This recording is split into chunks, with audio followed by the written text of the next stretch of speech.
গোল করতে টাকা পাই, ভালো হতে নয়। এবার এমন কড়া মন্তব্য করলেন ভিনিসিয়াস জুনিয়র। তার এই মন্তব্য উঠে এসেছে তাকে ঘিরে করা নেটফ্লিক্সের শোতে। সেখানেই এমন কঠিন মন্তব্য করেন ভিনিসিয়াস।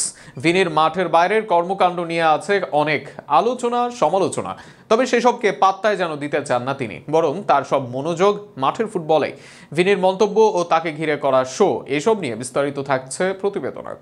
মাঠের ফুটবলে ভিনিসিয়াসকে দেখা যায় নিয়মিত, সেখানে টিভি সেটের পর্দায় বা অনেক প্রিমিয়ার স্পোর্টস অ্যাপে অনেকে দেখে ভিনিকে।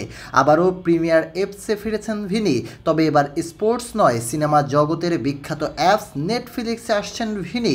ভিনিকে নিয়ে এবার শো করতে যাচ্ছে নেটফ্লিক্স।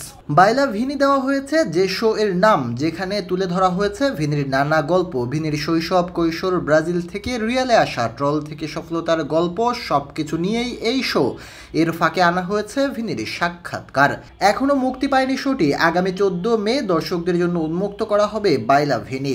তবে এই শো এর আগে আলোচনায় ভিনির এক উক্তি, যেখানে এক বোল্ড মন্তব্য করে আলোচনায় এই তারকা।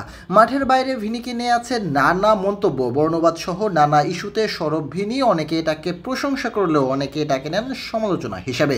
এছাড়া মাঠের বাহিরে নানা সময় তির্যক মন্তব্য, মাঠে অযথা তর্কতর্কি, ফাউল বা রেফারির সাথে দ্বন্দ্ব, অনেক ইস্যুতেই সমালোচিত ভিনি।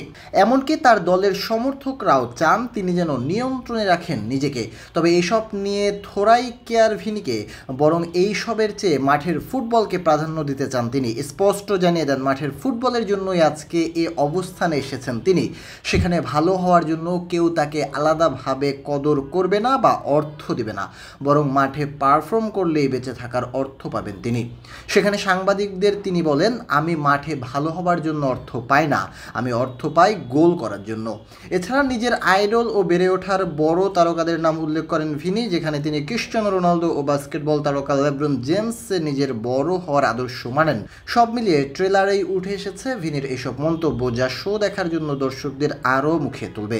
এছাড়া ভিনির জীবনের গল্প শুনতে আগ্রহী অনেকেই। দুঃসময়ে ও এত সমালোচনার পরেও নিজেকে কিভাবে প্রস্তুত রাখেন তিনি, তাতেও আগ্রহ আছে অনেকের। তবে সেই সবের আগে এই মন্তব্য ফেলেছে ভালো আলোড়ন।